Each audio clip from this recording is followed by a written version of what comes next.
it do, people? It's your boy Derek on the mic today. And I'm going to be by myself. Just me, my lonely self, and I. Don't worry, Danny already gave me his picks for the week. For those of you that do follow Danny and want his picks, give me 1 second while I share this YouTube video to my Facebook page so that other people can watch and follow along.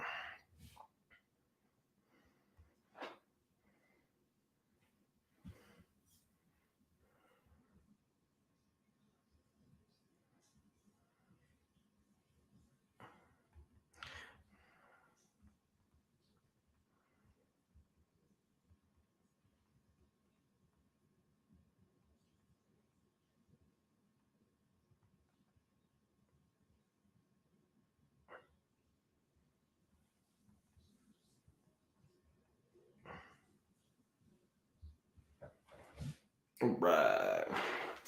Anyways, guys, so before we get started, I just want to say that Danny's not going to be on the show today. He did give me all his picks. He's got some things going on, so I'm going to let him do all that stuff. And I'll tell you all his things that he discussed today. But before we do, subscribe below. We only need 91 more subscribers to hit 200.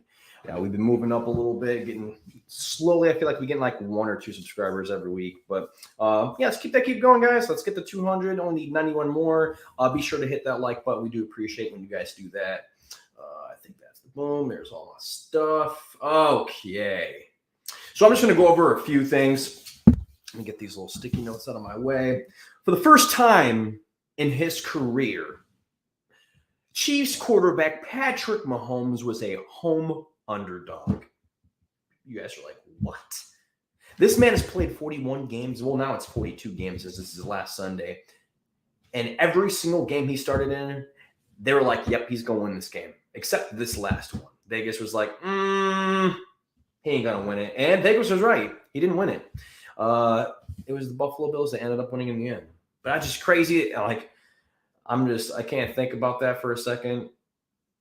You have 41 games. Like, I know in the last 41 games, the Colts weren't favored in 41 games. Colts were probably favored in, I don't know, half of those, if anything, probably less than those. Like, the Chiefs have been favored with this man starting at the helm in every single game for the last 41 home starts. Impeccable. That's great. Just want to bring that stat out there, let everybody know.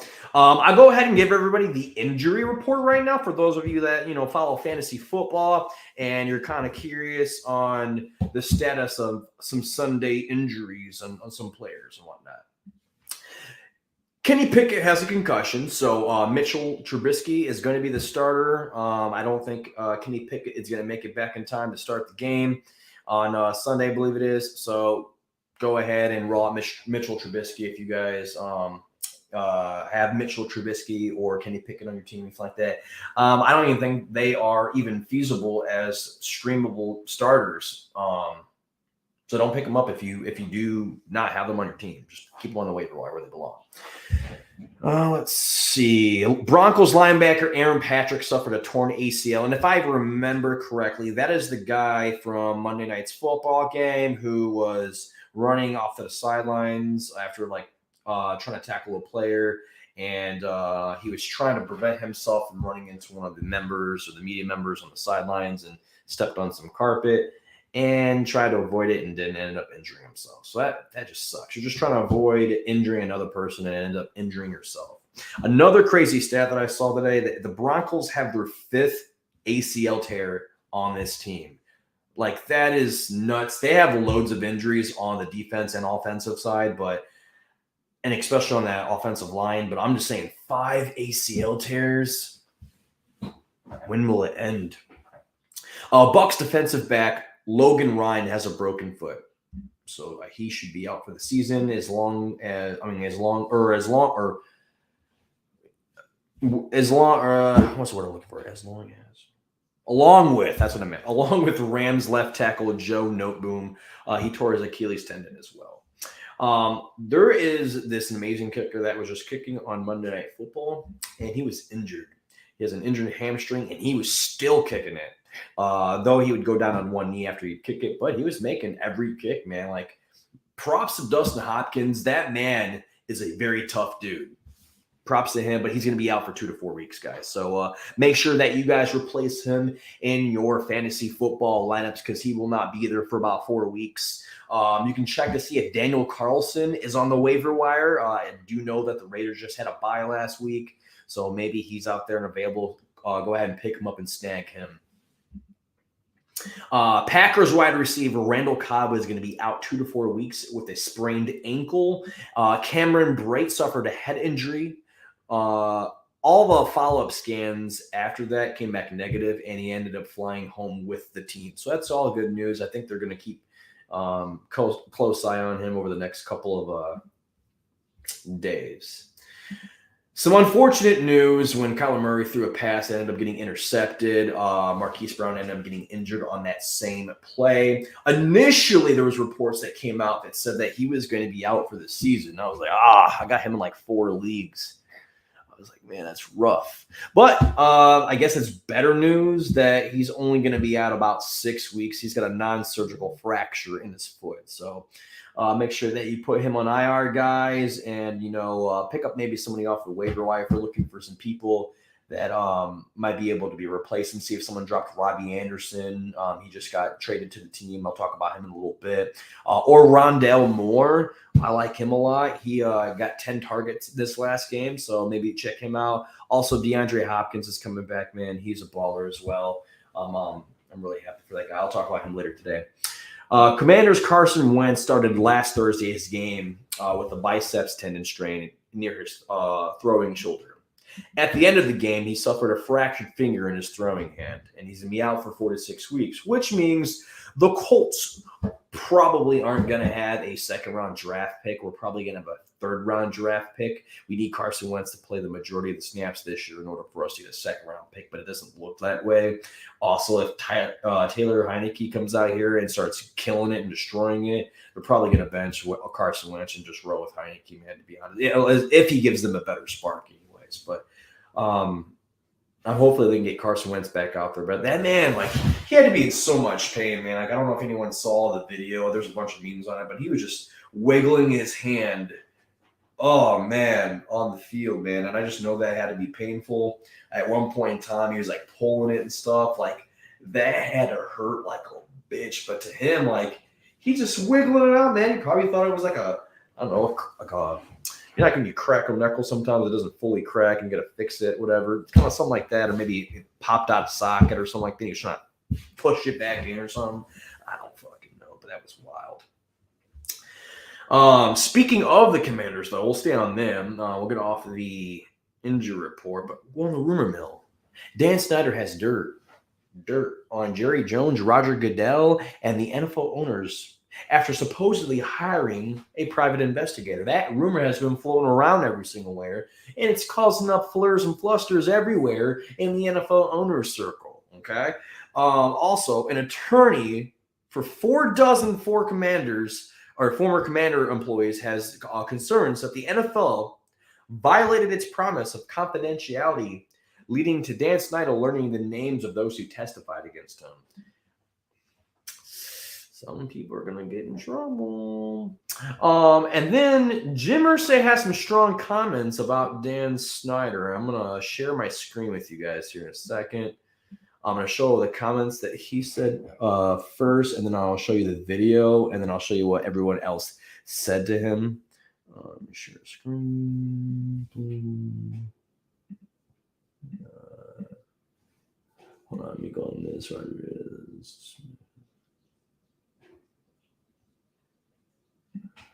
Oh, that was okay. Okay, it's gonna be okay. Let me go back to the first page. Okay. Oh, there you go. Okay, here we go. Irsay on Snyder, and this is on Jay Fowler ESPN on Twitter if you want to follow him. Colts Irsay on Snyder. Some of the things I've heard doesn't represent us at all. I want the American public to know what we're about as owners. And I believe it's in the best interest of the National Football League that we look at this squarely in the eyes and we deal with it. That's what Jim Irsay said. He also had a video that I'll share with you. Boom. Here we go. And it's a difficult situation. I believe that there's merit to remove him as owner. I think it's something that we have to review. We have to look at all the evidence, and we have to be thorough in going forward. But I think it's something that has to be given serious consideration to. Unfortunately, I believe that that's the road we probably need to go down, and we just need to finish the investigation. But it's gravely concerning to me, the things that have occurred there over the last 20 years. so, yeah, Jim Irsay shared his statement on that. Oh, and I actually took a picture. I want to screenshot. There are some other comments that Jim Irsay said. He said, I don't know about that when he's talking in reference to Jim Snyder hiring private investigators. He said, I could care less. You can investigate me until the cows come home. That's not going to back me off. Private investigators or any of that stuff to me. I just shrug it off. It's irrelevant to me. I don't know about any of that stuff. I just focus on the issue at what's happening in Washington. And to me, it's gravely concerning. So like Jim Irsay's been through it all before, and he's had his stuff publicly leaked. He's had his fair share of troubles in the past and whatnot. So, I mean, I guess he kind of speaks from experience when he knows when things are astray, and he probably knows a lot of those things in that whole circle that they all have. There's some like rumors that Dan Snyder hired some private investigator to look into all the owners, which could be true. Jerry Jones recently told Confidence that he might not be able to protect Snyder any longer. Snyder has also badmouthed Jones, telling an owner recently he's only out to get you in your pocket and he'd sell you down the river. You can't trust him. That was a senior executive close to the owner. Said Snyder's already lost Jerry. But we just saw Jerry the other day. He took a picture with them. He wasn't smiling in the picture, though. But there's a lot of stuff that's going on. Irsay's got some strong comments that he had to say. He also said that he has his daughters going into, take over his team once he passes away or passes his team on to them. And then, they will be passed on to his granddaughters and so on and so forth and whatnot. So he feels like it's tarnishing their legacy, their brand, the NFL in general. While this just continues to go on, he thinks that all the NFL owners should just come out and vote him out. And he thinks that they do have merit. And you do need 24 owners out of 32 to get a vote to do it, but they're not going to do it this Tuesday, they said. So also with that, a league spokesman, let's see, from the Commanders came out. This is at Rap Sheet on Twitter. This is Ian Rappaport. It is highly inappropriate, but not surprising that Mr. Irsay opted to make statements publicly based on falsehoods in the media. It is unfortunate that Mr. Irsay decided to go public with his statement today while an investigation is in process, and the team has had no opportunity to formally respond to allegations. The Commanders have made remarkable progress over the past 2 years, and we are confident that he has an opportunity to see the actual evidence in this case. Mr. Irsay will conclude that there is no reason for the Snyders to consider selling the franchise, and they won't. Those last three words are kind of key right there. They won't. This seems like they're going to do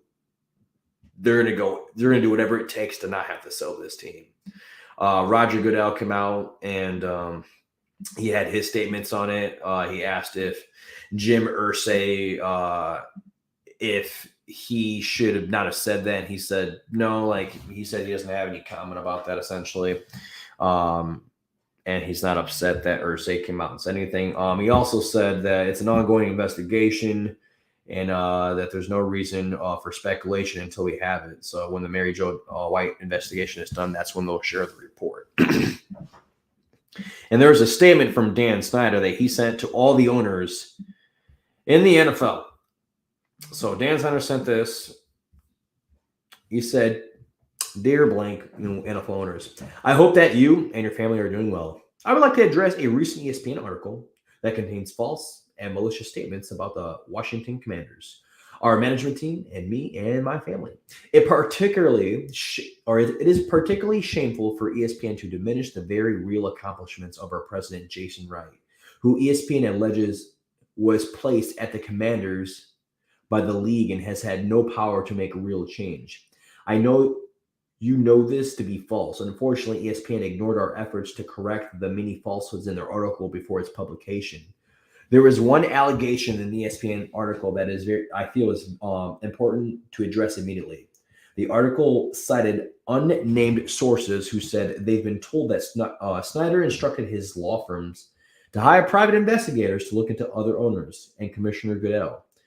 That is patently false and intended to erode the trust and goodwill between owners that I take quite seriously.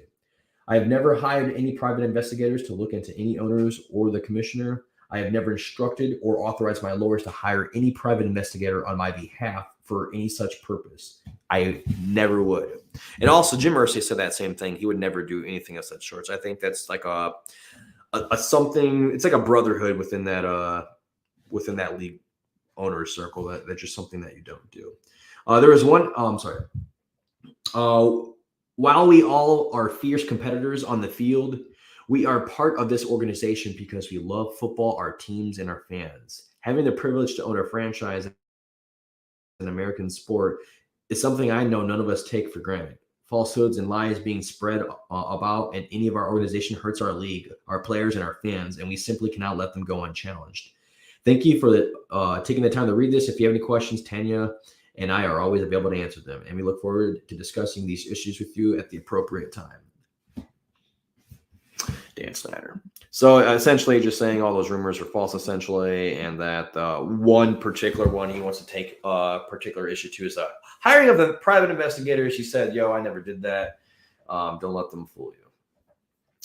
Also, there's still more things going on in Washington. I just feel like they've had so much drama going on over there in the last, 10 years, man. It just sucks, man. It just sucks. But Riviera goes off on reporters. I think I might have a video. Hold on.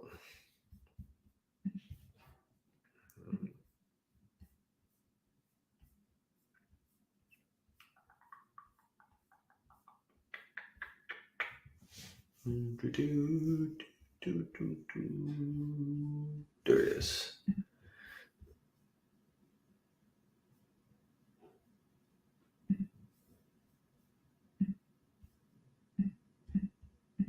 So if you go to @Bleacher Report on Twitter, you can find this. Oh, I just found it. I'm going to share my screen with you. Sure that this doesn't play yet. Boom. And StreamYard and present. Share screen. Boom. Boom. All right. This is Ron Rivera freaking out.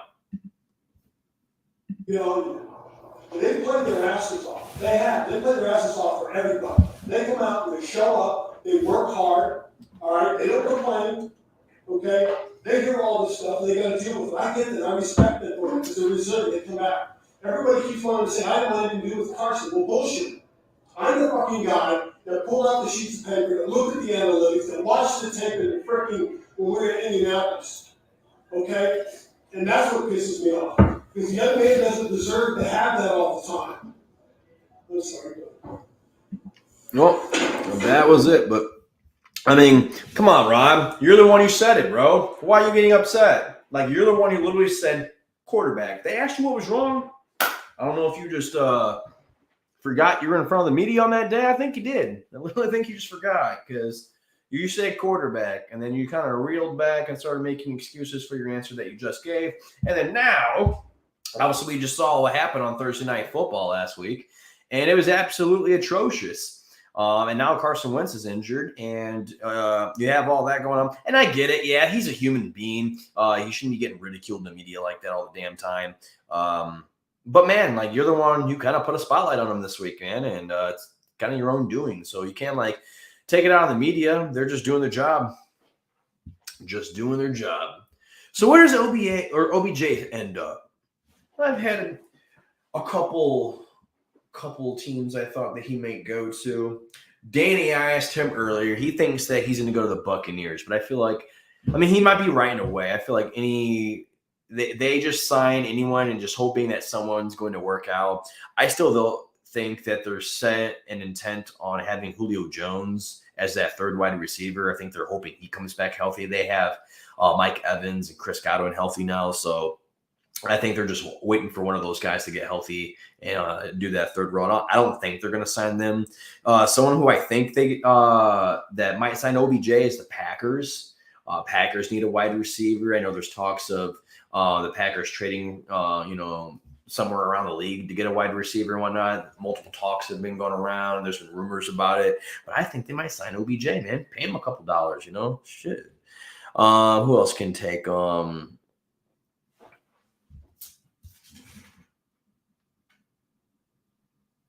Cowboys? Maybe the Cowboys can sign OBJ. I feel like he might be doing pretty good there. He can complement CeeDee Lamb over there now that they got rid of Amari Cooper. Maybe the Ravens, Colts need a wide receiver too as well. And we can complement. I know they got a good group sort of, but we still haven't seen someone take full command of that second wide receiver role yet. The Browns do need a wide receiver though. It compliments of Amari Cooper. Maybe the Jets. Maybe the Jets can grab OBJ. I know they got Corey Davis and Garrett Wilson over there fighting for targets, and some other Elijah Moore. I know that he's upset that he's getting a lack of targets this week. Honestly, I'm thinking about dropping Garrett Wilson in one of my fantasy football leagues. I think I'm going to give him one more week and see how he does. And if he doesn't do good, I'm probably going to get rid of him. Maybe OBJ goes back to the Giants. I know that they need wide receiver help. He could go back home. Other than that, I mean, I think that's pretty much it as far as wide receivers, like as far as him and which team he'd go to. But if I had to really pick one solid team that I think he'd go to, I think it's the Packers. Let's see. Bailey Zapp or Mac Jones. Danny said, what did Danny say? Did he say Mac Jones?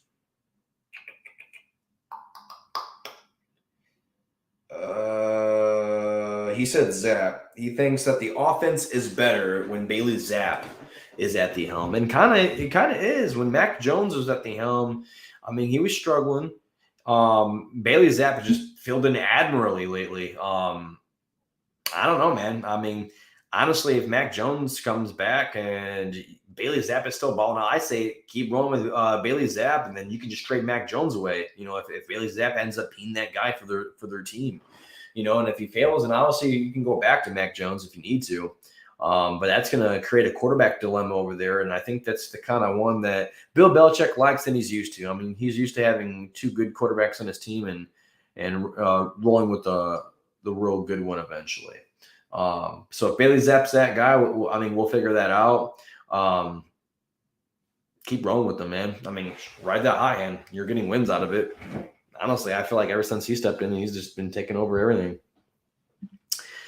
Deshaun Brown is facing another new lawsuit. Apparently, he allegedly pressured a girl into giving him this massage. Another woman has filed a lawsuit against the Cleveland Browns quarterback, Deshaun Watson. So I think this is 27 now or 25 or something like that. Wait, where's it? Yeah, there's 24 other lawsuits. Okay. It's not connected to those. It's with separate lawyers and attorneys. She's a small business owner. She was actually trying to grow her business. He tried to have sex with her. She rebuffed that. And then he pressured her into oral sex, giving her $300. Her rates for massages were normally $115 per hour, so that was pretty crazy. Let's see, gave her $200 for that blowjob, essentially. She's been struggling with everything, and it's taken her time to come forward. She's doing it for herself and other women who have been victimized by this man. And she added that she knows that by speaking out, she's going to have to deal with a lot of hard conversations and is seeking a just and expeditious outcome. Yeah, expeditious for sure, because you want this to be over as soon as possible. She wants minimal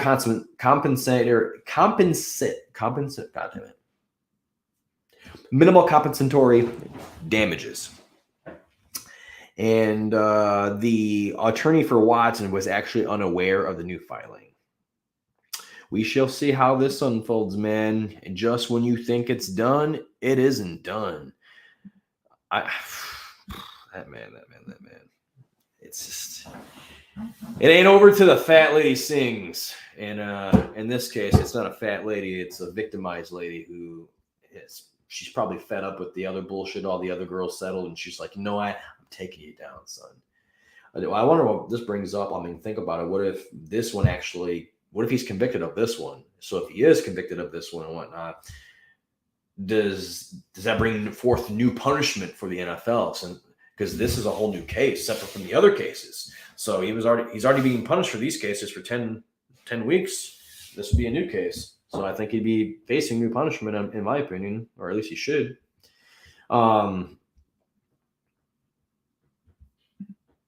NFL notified Tom Brady that he's going to be fined $11,000 essentially for kicking Grady Jarrett. I don't know. I fucked it up. Grady Jarrett on a play.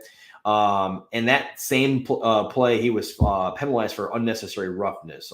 Not Brady, but Garrett. Or Jarrett. I'm sorry. I'm just like, what? Stop kicking people, man. Old ass man out here kicking people, bro. Acting like a goddamn child.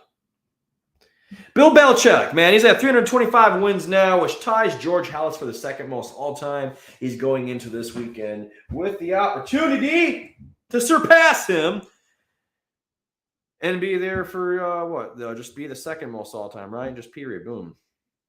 Out of your book. Ties for second one, yeah. Okay. I don't think he'd be first one, but I gotta look that shit up. Who has the most NFL wins? Just make sure I'm not spewing. God damn, I should be more specific. Which coach has the most NFL wins? Don Shula. Oh, wow.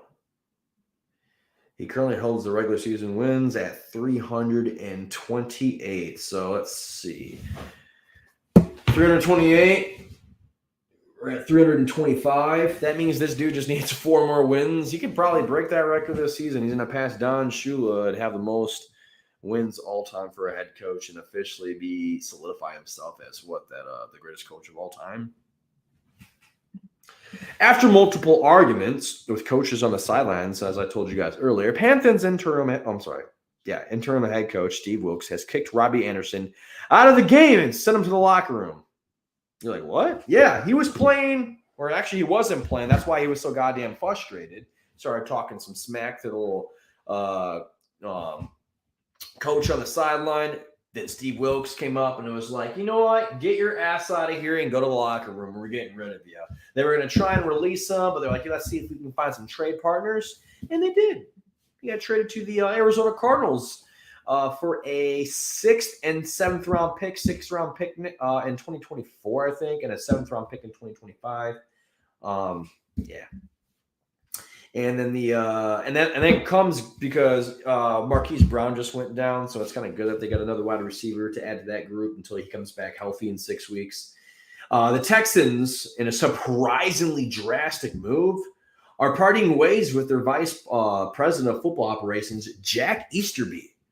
And prior to joining in 2019, he served in a variety of roles for the New England Patriots, including chaplain and character coach. And then when he went to Houston, he expanded his powers. So that was a really surprising move. I saw that DeAndre Hopkins on his Instagram was laughing about that. Just goes to show maybe that was some of the reason why a lot of turmoil in that organization has been going afoot.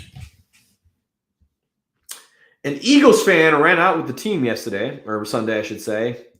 I thought it was absolutely epic. I wish I had thought of this. But yeah, check it out. And you can check this out at Crossing Broad on Twitter. There it is.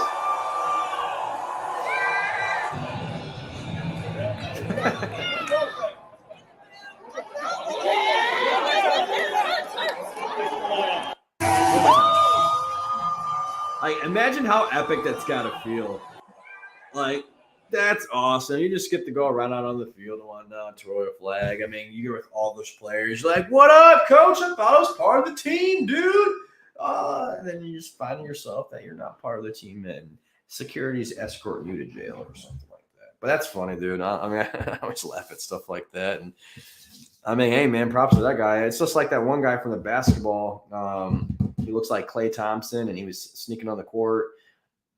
I don't know if that was the guy that got banned or it was another guy. There might have been another guy that got banned from the court, but I think it was the guy that looked like Klay Thompson because he got all the way back and he was like shooting hoops and everyone thought it was him, and then he ended up getting banned or something like that. Ridiculous. Oh, I see that guy this season at one of their games. Oh, by the way, DeAndre Hopkins is back. For those of you that don't know, he was suspended for 6 games. He'll be returning to the field this week and balling out more than likely. He's going to have a huge target share, if I had to guess, about 25%, maybe 30% of that team's targets because he's going to be open quite a lot. He's fresh. He's ready. He's been locked in. I know he's been waiting just to answer up. And guess what? He is fresh. 6 weeks fresh. Everybody else is all tired. Oh, man, you have no idea. And I got him with me and Danny. Me and Danny got him in the league, and we picked him up about 3 weeks ago. It's an 18 league. So for those of you that are like, how the fuck is he on the waiver wire? 18 league. Yeah. It's going to be awesome. Cam Akers is on the trade block. And I also think that Melvin Gordon might be on the trade block, too. I'll talk to you about him in a second.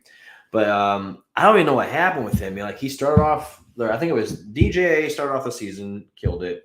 Then he went away. Then it was like they were mixing it up on the second week. Then the third week, Cam Akers took over. And I think the fourth week, he's been non-existent. Then fifth week, non-existent. Sixth week, non-existent. It's like, what happened? And then now they're just saying, oh, yeah, we're looking to move him. So I don't know what the hell happened or what went on. It's just like maybe they gave up on him or something. I don't know. Like, I don't know, man.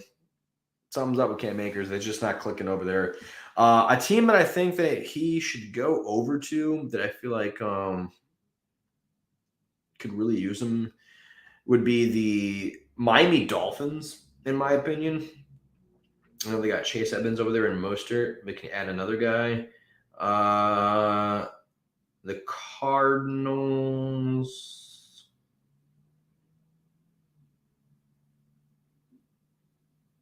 Maybe even the Ravens.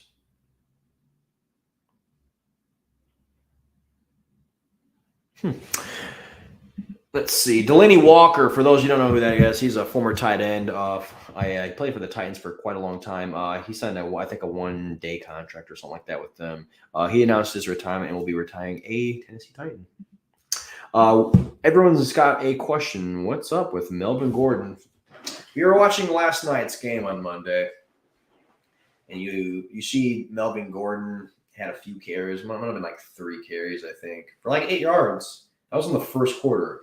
After that, didn't see him again. Now, I had Melvin Gordon starting in one of my leagues, but we had already won at that point, so we didn't need Melvin Gordon, even though he just got us nothing.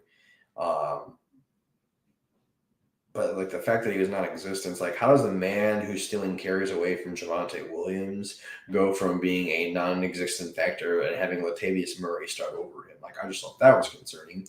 And I think they should just trade Melvin Gordon. I've seen a lot of people on Twitter saying trade just straight out Melvin Gordon for Cam Akers. I think that'd be a smart idea. I don't know, man. I don't know what's going on with Melvin Gordon. I'm going to show a video of what he said. I mean, he doesn't know either. I feel bad for the dude. Like, you can see it on the sideline all last night. They kept zooming in on his face. If you check out at BRIDGETCONDON_. This is Bridget Condon, or I think that's how you say it. This is on her Twitter. Happened out there. Obviously, there was a lot of frustration. It appeared like from you on the sideline. I don't know. I really can't explain it. But I am a little bitter that we lost again. How are you feeling physically? Does everything feel okay? Or are you still dealing with some injuries? No, I'm solid. Well, what changed for you between the first half and the second half? Was there anything that you can put on paper? I don't know. You go kind of close on that. So, I'm sure it'll be a conversation that's had, but To tell you exactly what happened, I can't tell you because I don't know. Did Coach tell you at halftime that you wouldn't be a part of the offense in the second half? No one mentioned anything to me. So when you're on the sideline, kind of, are you just clueless? Pretty much. What are you thinking in that moment? Just kind of just waiting for my number to get called so I can go out there and help my teammates. It was a close game. Felt like I could have helped make a difference, but apparently not. Third straight loss for this team. What is the mood, especially for this offense? Frustration. That's frustration. You see a glimpse of the plays that we make out there, and then we just can't find the rhythm, and it's a consistent story at this point. But I think that's the most frustrating part. We just keep showing flashes, but flashes is not enough to get it done in this league. What do you think needs to change to get over that hump? I'm not sure. I'm not sure. We just gotta, more than anything right now. A lot of people are looking down on us, and more than anything, we gotta stick together as a team and just find a way. It's not over. It's teams with worse records. I'm assuming. I'm not sure, but you can find a way. It's always a way.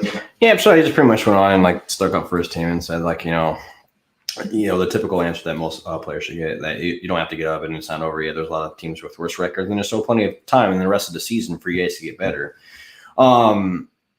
I don't know. From that take on it, when I was watching that, I think that he's frustrated. I can get it. You can definitely see that. And he's definitely saw on the sideline. And props to him for not saying anything to anybody. And it's just like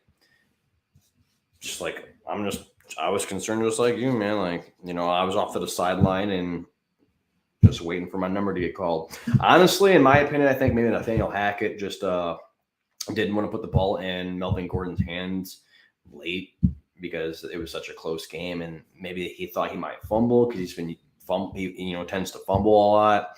I don't know, man. Or maybe he was just riding the high hand with Latavius Murray. We'll find out more this upcoming week. We'll see who gets the carries and everything like that. I would leave Melvin Gordon on the bench for right now. So disrespect to Melvin Gordon. You're a great player, but we just don't know what to expect.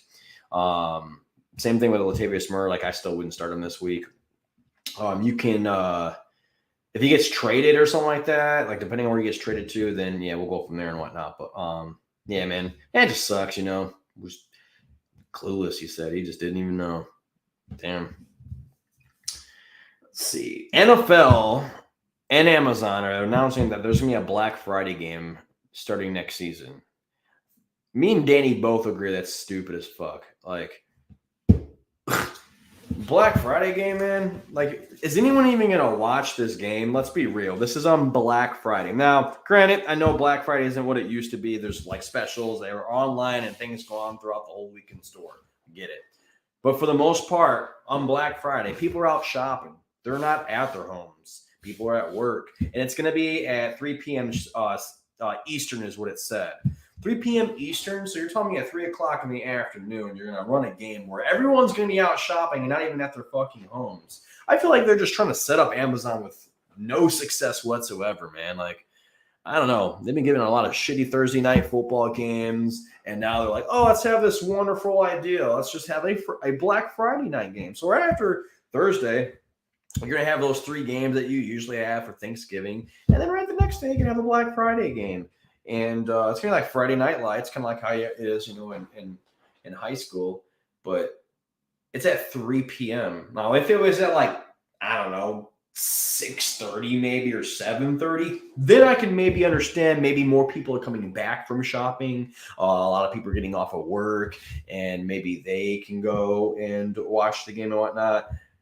But at 3 o'clock, you have the majority of people working their 9-to-5 jobs, especially if it's in retail, and sometimes even longer because it's freaking Black Friday. Some people have to get up earlier. People are spending time with their family with Thanksgiving. It's just, I don't in my opinion, I just don't think that they're going to get much viewership. I feel like it's going to be a waste of time and money for them and a lot of teams. Whoever's playing on that day, I feel bad for that team because it's no one's going to be watching it as much except the fans that are forced to watch it on Friday on their phones or wherever they're at because the NFL decided to do it on a fucking Black Friday. Stupid, in my opinion. Ravens have signed wide receiver Deshaun Jackson. He's coming back for his 15th season in the NFL. That man is a journeyman. Awesome that he found another new home, man. Props to you, homie. All right, we're going to do our picks for this week, and we'll talk about our picks from last week. So the picks from last week, I went 8-6. Danny went 7-7. That brings me to 30, 27-4 and on the season, and he's at 23, 34-4. And we started at week 3 for those of you that don't know. I'll show you the current odds on DraftKings, and we'll go from there. I already have everything all typed up, so you guys don't have to see me here trying to type shit up for like a million minutes. So the very first game is on Thursday. Did I even do the Thursday night game? Oh, I did. Okay. I'm looking and reading it wrong. I was like, what the hell did I do? All right, so for the Thursday night football game, we have the Saints. And earlier when me and Danny did this, the odds were at -1 and +1. It's since moved into the Cardinals' favor. But me and Danny wanted to take that value, and we took the Cardinals at -1 over the Saints. Let's see. For the next game, we have the Giants versus the Jaguars. That's on Sunday. I took the Giants +3. Danny took the Giants -3. We have the Bengals and Falcons. I took the Bengals -6. He took the Falcons +6. The Buccaneers versus the Carolina Panthers. Me and Danny both took the Buccaneers -10.5. The Detroit Lions versus the Dallas Cowboys. We both took the Cowboys at a touchdown, -7. Packers versus the Commanders. We both took the Packers at -5.5. You got the Colts versus the Titans. I can't go against my Colts. Danny decided to agree with me, and we took them at +2.5. The Ravens versus the Browns. We both took the Ravens at -6.5. And then we have the Jets versus the Broncos. Me and Danny both took the Jets at +1.5 because we don't believe in the Broncos. I don't know what the hell's going on with Russell Wilson and that goddamn organization and that team. You got Houston Texans versus the Las Vegas Raiders. We both took the Raiders at -7 or -7 with the touchdown. So you got Kansas City Chiefs versus the San Francisco 49ers. I took the Chiefs -3. Danny took the 49ers +3. Seattle Seahawks versus the Chargers. I took the Seahawks +6.5. He took the Chargers -6.5. Sorry. I put a plus there. I got to fix that. Dolphins versus Steelers. Me and Danny both took the Dolphins -7. And then you have the Patriots versus the Chicago Bears on Monday Night Football. We both took the Patriots against the Bears. Sorry, some Bears fans. But that is our picks for this week. If you guys have any questions about fantasy football, feel free to inbox me. I will definitely answer any questions you guys may have. Or you guys can leave us a comment. We answer pretty quickly to those comments, usually within an hour. But yeah, I'll answer any start or sit questions that you guys may have. I've been answering a lot of those lately for people who they want to start, who they want to sit. I've also been answering questions for who they should pick up, some streamers and things like that. So if you guys have some questions, just tell me a position that you need, and I'll tell you what type of receiver, if they are available, that you should get, or running back, or quarterback, or kicker, or defense. I just don't do defensive players yet. I haven't gotten on that game. Other than that, if you guys have any questions or anything like that, just let us know, man. Don't forget, be sure to subscribe. Do that below. We only need 91 more subscribers, and also hit that like button, guys. We do appreciate that. You guys are awesome when you guys do that. Follow me on Twitter, guys, at the Dougherty_show. If you guys want to see more about my live comments as I'm watching games and stuff like that, I get a little bit more in depth on things. But other than that, guys, you guys have a wonderful night, man. Deuces.